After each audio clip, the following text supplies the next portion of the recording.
মানসিক রোগের চিকিৎসক বা মানসিক রোগ মানেই কি পাগল, অথবা মানসিক রোগ বিশেষজ্ঞ মানে কি পাগলের ডাক্তার, এই বিষয়টা যদি আমাদেরকে একটু বলেন। খুবই গুরুত্বপূর্ণ প্রশ্ন এটা, এবং এটা আমাদের রেগুলার ফেস করতে হয় এই ধরনের প্রশ্ন আর কি। আমরা যখন সাইকিয়াট্রি বা মানসিক রোগ নিয়ে পড়াশোনা করার চিন্তা করেছি, তখনও আমাদেরকে অনেকে বলেছে যে এই তো মানসিক রোগ নিয়ে পড়াশোনা করতে যাচ্ছে, তোমার নিজেরই না মানসিক রোগ হয়ে যায় কিনা।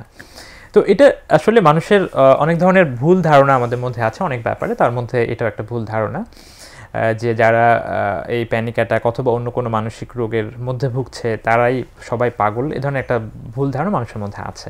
আমরা যে কথাগুলো এতক্ষণ বলেছি তাতে অন্তত এটুকু মানে ক্লিয়ার হওয়ার কথা যে এটা অন্য অনেক রোগের মতো একটা রোগ, এটা সুনির্দিষ্ট লক্ষণ আছে, এটা সুনির্দিষ্ট কারণ আছে, এটা সুনির্দিষ্ট চিকিৎসা আছে।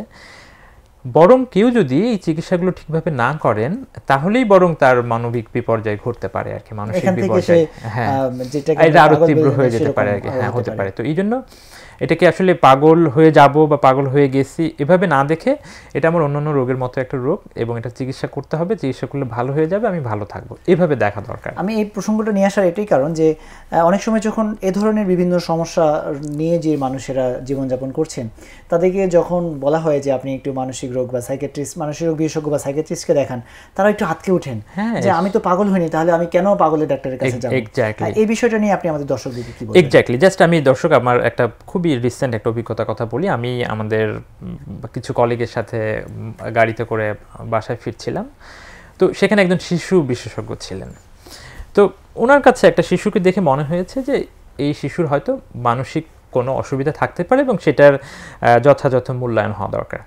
তো উনি যখনই সেই রোগীর মাকে বললেন যে আমার মনে হয় যে আপনি যদি একজন মানসিক রোগ বিশেষজ্ঞের সাথে দেখা করেন তাহলে ভালো হয়। এটা শোনা মাত্রই রোগীর মা সেখানেই কান্নাকাটি করে একটা হুলস্থুল কাণ্ড যে আমার ছেলে কি পাগল হয়ে গেছে, হ্যাঁ কি বলেন আপনি। তো এই যে ব্যাপারটা ঘটলো আর কি, এটাতে আসলে কি হলো যে তার চিকিৎসাটা কিন্তু আলটিমেটলি পিছিয়ে গেল। কেমন পিছিয়ে যায়? গবেষণায় দেখা গেছে যে বাংলাদেশে একটা মানুষের মানসিক রোগের লক্ষণ শুরু হওয়ার পর থেকে চিকিৎসা পর্যন্ত আসতে কারো 5-6-7 বছর পর্যন্ত সময় লেগে যায়। এই সময়টায় যে মানুষের যে অবর্ণনীয় সাফারিংস, কষ্ট, এই কষ্টগুলো হচ্ছে কিন্তু শুধুমাত্র একটা কারণে, সেটা হচ্ছে আমরা রোগটাকে রিকগনাইজ করছি না। যার মধ্যে এই ধরনের লক্ষণ আসছে তারা হয়তো আমরা সামাজিকভাবে তাকে হেয় করছি, অবজ্ঞা করছি, সেজন্য কিন্তু সেই মানুষটার কষ্ট বাড়ছে। এবং কোনো একটা ফ্যামিলিতে যদি মানসিক সমস্যা নিয়ে কেউ ভুগেন, তিনি কিন্তু একা ভুগেন না, তিনি কিন্তু আশেপাশে সবাই কিন্তু সেটা নিয়ে সাফার করে। তো এই সবগুলো থেকে মুক্তি পেতে গেলে আমাদের আসলে সচেতনতা বাড়াতে হবে এবং এটা নিয়ে কোনো ধরনের হীনমন্যতা বোধ রাখা যাবে না।